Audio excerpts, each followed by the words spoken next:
Welcome to another episode of Little Talks, your weekly dose of marketing news and insights from Littlefield Agency.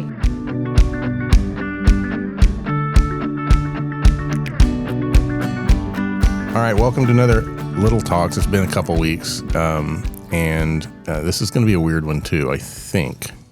And if you're new, if you subscribed last week because you were promised a lot of HubSpot inbound content this week, welcome. I hope we deliver. Sam is out today. He has Tulsa Small Business Summit. He has a lot going on today. I think he's got a doctor's appointment for his son this morning or something. Matt's not feeling well. And then he has, go ahead, Taylor, what is the other? Tulsa Small Business Summit and Award with the Tulsa Regional Chamber. That's a mouthful, but it's an honor for Sam. It is. He won the Family Entrepreneurship Award. I believe that's correct. We've mentioned this one on the podcast. Today's the official luncheon. Or maybe tomorrow's the official luncheon. I think today's the luncheon and tomorrow's the award ceremony. The award ceremony, yeah. They really drag it out, and this is it. So he's getting. I asked him if he got a trophy, and he said he wasn't sure. He didn't think so, but sad. If he gets a trophy, we'll see it next week. That's exciting. He deserves to be celebrated 2 days in a row. He does. Sam works hard. Sam's a good guy. Okay, so this week we're changing up a little bit. We're not going to spend a ton of time at the top talking about the agency because Taylor and I have been gone for a week. It feels longer. Yes. And we don't know what's going on at the agency. The only thing I know for sure is that Rib Crib is back. Woohoo! And if you follow us on social, you've seen those posts, I hope. Our old friends at Rib Crib have returned to us after we had to split up during the pandemic, which made complete sense, and they're back now. We love Rib Crib. We do. Okay, so let's get into it. Brandon, is everything okay? Brandon has we've talked about the new equipment for a few months. It's a sick setup. It is. We made use of a photo of it today. Post a photo of it in the podcast accompanying article today.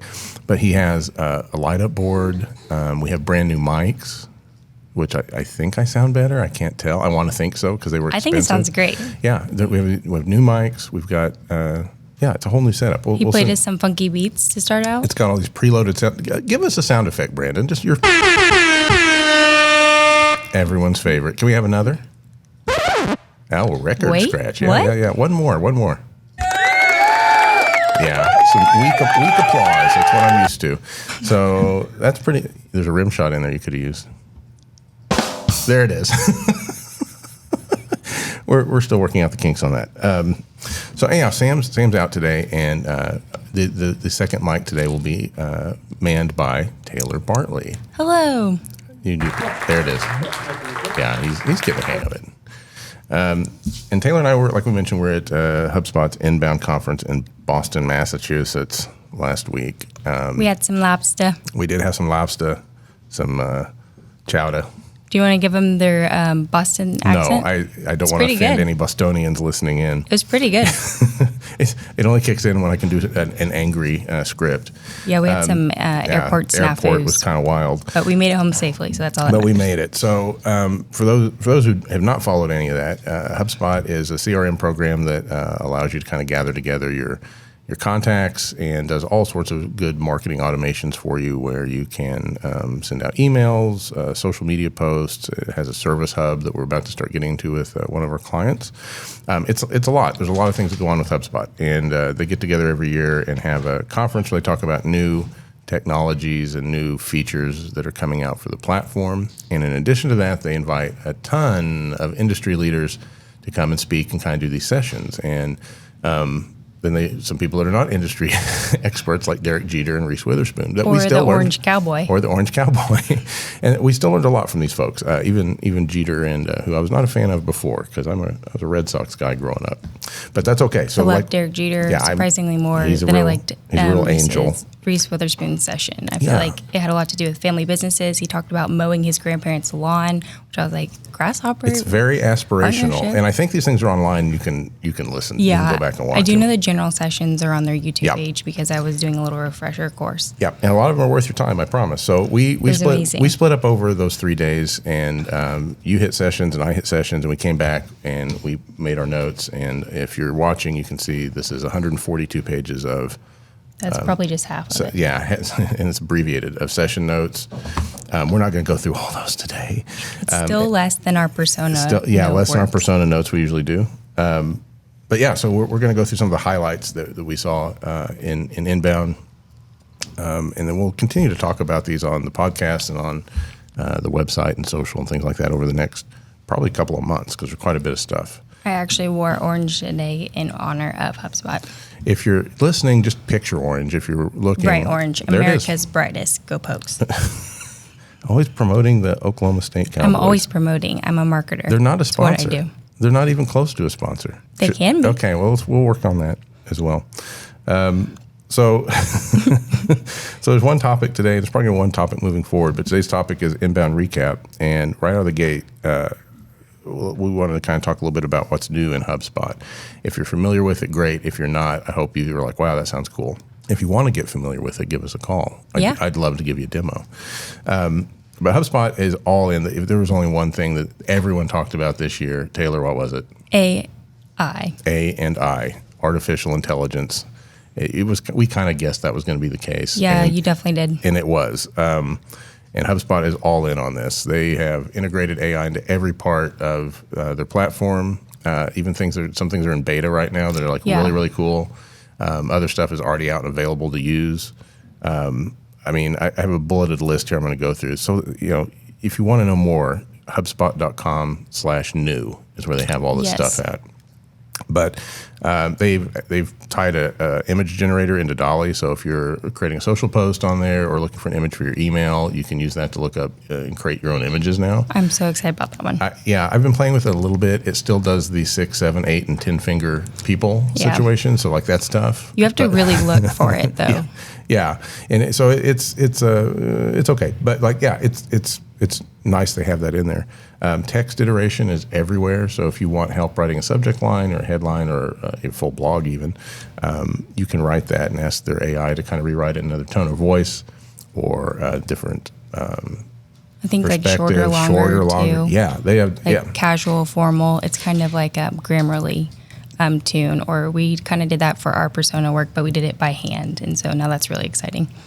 Yeah, and it's just sitting there. So those are when I said AI was going to be part of HubSpot, that's kind of what I thought. Well, they'll probably have the tech stuff, and I bet the images are going to be coming, and they all were. Those were there. The stuff I didn't see coming for AI for them was these AI-generated reports. Oh, yeah. These, this thing called, so the AI-generated reports basically what HubSpot's done is taken, if you've ever used ChatGPT and you're basically getting internet information kind of roboted down to you. HubSpot's taking your actual install and all the data points that you have in it, and they're using that as your basis for what the AI is learning from. Which is awesome. It's incredible. So you can go in there and say, show me the next 7 leads that are ready to close in the next week. And it'll, boom, AI pulls all those reports for you. Or right now you go in and you can kind of manually make your own reports. And it's not tough, but it can be confusing sometimes. There's prompts you can follow. You can clone, I believe, to old reports, but it's hard. There's a lot of factors. It's not as cool. Yeah. So AI reporting is new. They have a thing called Campaign Assistant, which is promising. I don't think it's quite there yet. Yeah, isn't that still in beta? I signed up for it. Good question. It's a URL from the... I saw during my demo, I happened to notice the URL the lady was using. So I wrote it down. That's smart. I won't say it on the air. But it's a Campaign Assistant basically says you can go in and use similar to a Chat GPT prompt, you can use a campaign prompt and say, this is my audience, this is my call to action, this is the message, and this is what I'm selling or my service or whatever. And the Campaign Assistant will create a landing page for you off of that information. It'll create an email for you off of that information. It'll create Facebook and Google and LinkedIn and Instagram. I think maybe even TikTok. Maybe talking out of school there. That might be potential idea. That may be potential. If not. So it creates those things for you as kind of like a base. And much like I think everything else with AI, it's not going to do the whole job. At least not yet. So it kind of gives you a baseline to go in and say, hey, these are the things I need. Here's the page, here's the campaign, here's the email, and then a human still needs to go in and tweak those things. That was one of the main topics. It's not robots are taking your job, like you've said on the podcast many, many of times, but how to make AI work for you. The quote we heard, which I guess is a famous quote, I kept hearing it over and over, and I don't know who said it, was that AI was not going to take your job, but someone who knew how to use AI would. Oh yeah, that's a good quote. So that's kind of what they're up to. And there's tons of stuff. There's stuff in the Sales Hub. There was LinkedIn integration with Sales Navigator. Yeah, LinkedIn is like an official partner with HubSpot now. ChatSpot. Let's talk about ChatSpot. Yeah. So ChatSpot, it is a weird kind of name. Yeah. ChatSpot, I get it. But Dharmesh prefaced that at his general session too. He's like, I realized after that it was a weird name. Well, they haven't changed it. So ChatSpot is basically their version of ChatGPT, and it's its own thing. And it has a ton of prompts. They're adding new ones. They make it a lot easier, I would say, than ChatGPT because they prompt you along the way on what to do. Right. So you have options on things you can ask for. One of the things that ChatSpot can do with the regular chat bot that you can install on your website is if you have a knowledge base full of answers, the new AI will crawl your knowledge base, giving your website chat bot very brand and product specific answers, where the general internet is not quite that way. Like It's a little looser. So again, using the data points and the content that you have in HubSpot to formulate AI responses, that's pretty big. I mean, people were cheering over this at the event. It was awesome. I feel like the CEO of HubSpot, I'm going to mispronounce her name, Yaman, I believe. Closer than I would get. She said that we're going from predictive AI, like AI has always been around, to generative yeah. AI, and generative AI is taking us from the age of information and to the age of intelligence. And it's all about how to make that intelligence work for you. What you do with the intelligence. Yeah. Insights, information, intelligence. So that was there was a lot more. Like I said, HubSpot.com/new, and you can get into demoing it and playing with it and all that stuff, and learning much deeper than we're going to be able to go in our short little podcast here. We could talk for hours, but we won't do that to you. We'll reference it on and on and on.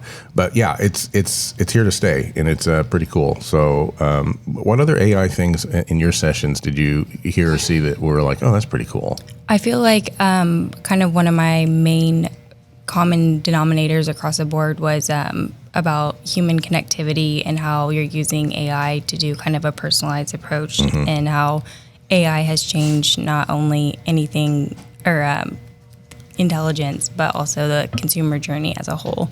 Like people are, as we know, after COVID, a lot of people are more demanding. I know your favorite guy, Jay, who we'll talk about later. Oh yeah, let me say it. Don't say it. I'll say Jay's name. Okay. Oh, sorry, erase that, Brandon. But kind of talking about consumer journey and about how it all changed with AI and how to kind of humans want more of an interaction that's personalized instead of personal, and that's different than, hey, insert token here. What's your problem? People do not want to talk to somebody online and repeat their problem and their pain points over and over and over again. They want a catered response, and they want to, as we know, like meet people where they are. But yeah, the phrase was, I think in my file of notes here, was personal, not personalized. Yeah, going from clicks to conversion. And the difference, personalized means if I have some data points about you, I have your name or your city where you're at or whatever, I can drop those in as tokens, or kind of, I can mass an email out to everybody, but depending on who you are, you will see a different name or city, right? Yeah. That's personalized. Personal means I actually know your human style. I know who you are. I know what your problem is. I'm going to give you a more tailored response to it versus kind of a mass personalization. They already know your pain points before you're going on there. You don't have to listen to elevator music or wait on the phone and then follow up with an email and then follow. Everybody knows that's a pain point, and we have the AI to help solve consumers' needs. Yep, that was also I hit that in a lot of my sessions. And then as well. Processes too, about how you can streamline and make things more efficient within your business operations to kind of have one source of truth. I know that's a common theme that a lot of marketers know also, but with automations and with these new insights too. Yeah. But it was exciting. I learned so much. So much AI. The other thing that happened, since you kind of teased him, I'm going to go straight to it. Oh, sorry. We're going to skip the next one and go to this launch. one. Yeah.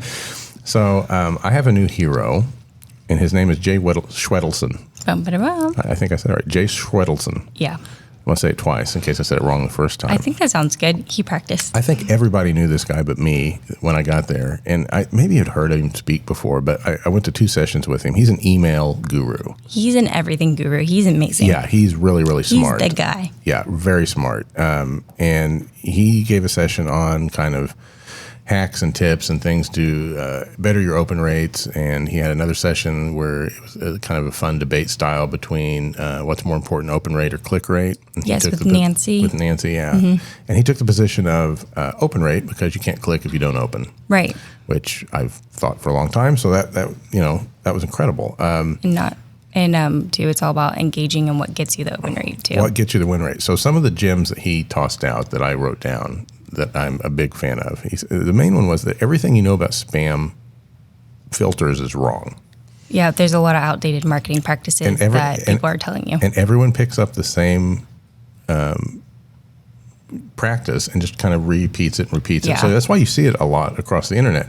Jay does a lot of testing. He's all about testing. Test is his mantra. It seemed like, yeah. So he kind of has a little bit more data to back up some of his claims. But one of his was that, the spam filters that you're hearing, or the spam rules that you're hearing, and I'll give you a couple.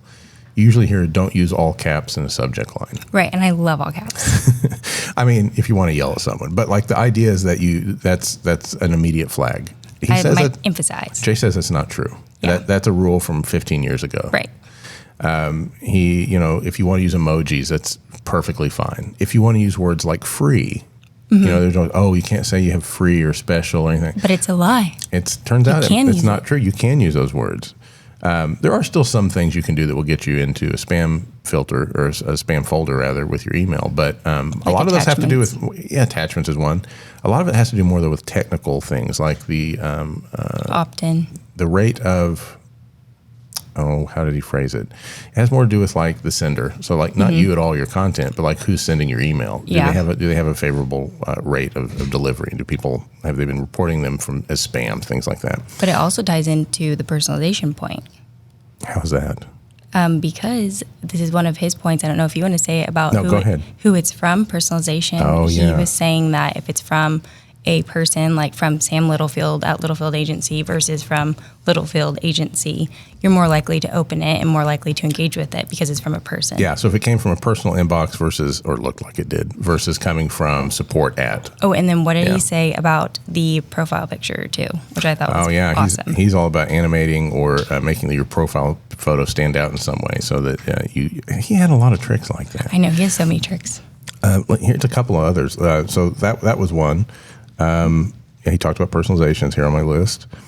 This one kind of blew my mind. The average B2C brand sends 3 emails per week, and the average B2B sends 4 a week. That was nuts. That's a lot of content. That's a lot of content. He said do that also too, like preface it with send good content too. Yeah, you can't just send junk. It has to be good, relevant, right, reasonably good content for folks to want to open. That was one of my points too from the general sessions is that the amount of content with AI is only going to increase, but it's about how to make your content stand out when everyone's using AI and how to make more quantity-based content versus just spitting out content. Yeah, that rule is always going to be there for everybody. It's good to know. Good to know. Unsubscribes are good, Jay says. Oh, yeah, that was groundbreaking. I feel like everyone's like, what? This aligned with something I had thought in the past too. Anyhow. You said it about unfollows, didn't you? No. I said no. Never mind. I said about unsubscribes. And unsubscribes are different than spam reports. So if you're getting marked for spam, if you're seeing you're being marked for spam in some of your emails, that's not great. Yeah, it's a settings unsubscribes, problem. His whole attitude on it was they don't want you, you don't want them. They're just tearing your open rates down. Yeah. And on top of that, don't assume that your content or your email is the reason they unsubscribe. Right. A lot of people unsubscribe for all sorts of reasons. They may have changed jobs, changed industries, had a bad day, and they're cleaning everyone out of their inbox. And they might come back to you. They might come back. It's where you hit them on their consumer journey, tying back to that point. It's a goodbye for now, we'll see you later situation. So unsubscribes, you don't need to obsess over them, is what Jay says. Exactly. And I believe what Jay says. And then I have others on here. I'm just going to leave this last one. The rule of 0s and 5s. Oh, yeah. I love that one. Yeah. And the example that he's saying, basically in any numbers that you're presenting in your subject lines, people are going to be more likely to open or react or engage with a number that does not end in a 0 or a 5. And this there's a psychological reason for this. I'm not a psychologist, but I know exactly what he's talking about. Because the example he gave was, it said, join 12,000 other subscribers or join 11,482 other subscribers. Which of these is your brain and your eye more drawn to? The weird number. It's the weird number, yeah. And we both figured out too, we set our alarms at weird times too. I don't know how many other people, I thought it was just me thing. And I was like, yeah, I love weird numbers. 11:04, perfect. I'll meet you there. Yeah, exactly correct. I get up at 7:37 or something every day. Yeah. I feel like it's lucky. Yeah, I mean, he was dead on with that. So, like, that made total sense. And we'll spend a whole podcast in the future talking about Jay and his email tips and tricks. And hot takes. Hot takes, because there are many. But, yeah, he's out there. His website's subjectline.com. Highly recommend giving it a visit. He's got a podcast. I think he's just started up. I thought it had been out. Do This, Not That. Do This, Not That. Yes. I thought that had been out for a while. And guess what? It's fairly new. Yeah. It's he showed a chart. He's like number 10 for Apple podcast and marketing too. I was like, we got to get on that list. We're trying. He's on his way to number one. He's a smart guy. So that's enough about Jay. But wait, one more point before we leave you. Okay. Tell him about his presentation style. His format. How terrible it was? It wasn't perfect, and I kind of love that because I work for a lot of companies, and I do love a perfect PowerPoint, and I will always do one. But it was kind of like risky and dangerous because his deck was all over the place. His deck was very, very raw. It was just slapped together, but it made an impact. It was charming nonetheless. Yes, it was hilarious. We had some other stuff that would, SEO is changing. This is something I get asked a lot: is how is AI affecting SEO for my website? And if you take a step back, it's a little bit more complicated question. Fragmentation of search is happening. It's here, and it's been happening for a while as social has started kind of kicking in as folks' main discovery point for searches. And they find out about the product like before they even go to your website. They'll look for the product on TikTok or Facebook or LinkedIn or whatever. They're engaging with it in places other than Google. So Google has made some shifts in how they're presenting search results. And you've probably noticed in the top of your search results, it eats up a big chunk of real estate in search and SERP, is AI results. And they're testing AI. You can't game that though. The thing for regular SEO is there's best practices and things you can do mechanically and with your content to make sure that you rank higher and to help you rank higher. The AI stuff right now, you just need to have good content. What they believe is if you're kind of an established brand and have a lot of kind of internet authority, you're going to show up more frequently there. Well, there's nothing I can do right now to get you to show up in AI search results. And they do take up a lot of space. Organic links are the ones we're all used to. That's the second kind of search option that's still out there for SEO. Still continue to do all the things you're doing there. And Google's rolling out another one. And this is counter to the AI, along with that whole personalization concept. Personal concept, yeah. It's called Perspectives. And what Perspectives is Google goes out and based on whatever your search topic or brand may be, they go and find social media or video reviews or things like that they can put together their actual human curated content. Oh, okay. So if I went out and looked for Folgers coffee, I don't know why I would. Would they show you like a YouTube short of it? Possibly. I feel like it might have been beta tested. Yeah. You might have seen these. So the AI result would come back and kind of give you an AI answer on what, probably very Wikipedia-like, on what Folgers coffee is. I like that. It's a more personalized touch. It's more human. The other one is more like people talking about it, giving a review, and it's the counter to the AI. So Google's kind of playing with this right now. They're going hard on AI as everyone else is. They have this personal kind of balance to it, and then they've got the old organic links kind of hanging there in the middle. So, SEO is in the middle of change. We don't have anything to tell you in terms of what to do or not do, but just continue to create good content. And make sure good quality content. Yeah, that's always the answer to everything. Don't spread yourself too thin was another. My guy Neil Patel was there, and I got a picture with him. I knew we were going to drop his name. Oh yeah, I love Neil. He's great. I feel like Jay and him kind of have similar vibes. It's short, digestible, good tips, and that are different than anyone else. But he's great. I got a picture with him. Listened to like 2 of his sessions, but he was saying how to stand out in the AI world when everyone's using AI. Everyone's going to start doing kind of a Where's Waldo effect if the content's going to start looking the same. So how to optimize your website copy and just kind of your search rankings in order to rate higher. And he said you might in the next couple of years start to do more human copy so it doesn't crawl if everything's going to look the same. So I did not attend Neil's session. I love Neil. But I heard similar in another one I was in. His marketing school podcast co-host. I mentioned him in Instagram, and HubSpot actually reposted it. But I said podcast co-host swap. Oh yeah, you're trying hard to get us. I'm always plugging the podcast. I love the podcast. I listened to it before I even started Littlefield. I was like, I got to work here. Is there an embarrassing sound you can add? I think it's endearing. What do we got? Oh, well, that's as close as we're going to get. I feel like that's my sitcom. It's That's it for today. We had one more section on LinkedIn, but I don't want to do it. okay. We'll talk about LinkedIn later. It's your year of too much. LinkedIn. If you want to save it for just one episode, I want to dedicate a whole episode to LinkedIn. So love LinkedIn We'll now. talk about that one later. If you want to hear a little bit more, though, about our adventures at Inbound, we have a recap article up on the website under our POV section, and there will be a handful of other kind of breakdown articles coming out here in the next week or so. yeah. So, And great TikToks, Instagram Reels, too. Yeah. It was so fun. Yeah. And learning lots, but also fun. So what, Brandon? What are you doing with your finger there? Oh, he's ready to get us out. He That's said, what it is. Guys, we've got work to do. Yeah, he's not wrong. Should we sing the Sound of Music song? That's twice I've heard Sound of Music reference this morning. Really? Yeah. Tom Weird. said, we won't get into that. All right, everybody. We'll see you next week. Bye. And that's a wrap. We hope you've enjoyed our little chat and found ways to grow your own marketing strategies. Remember to subscribe wherever you listen to podcasts and follow us on social media @Littlefield Agency.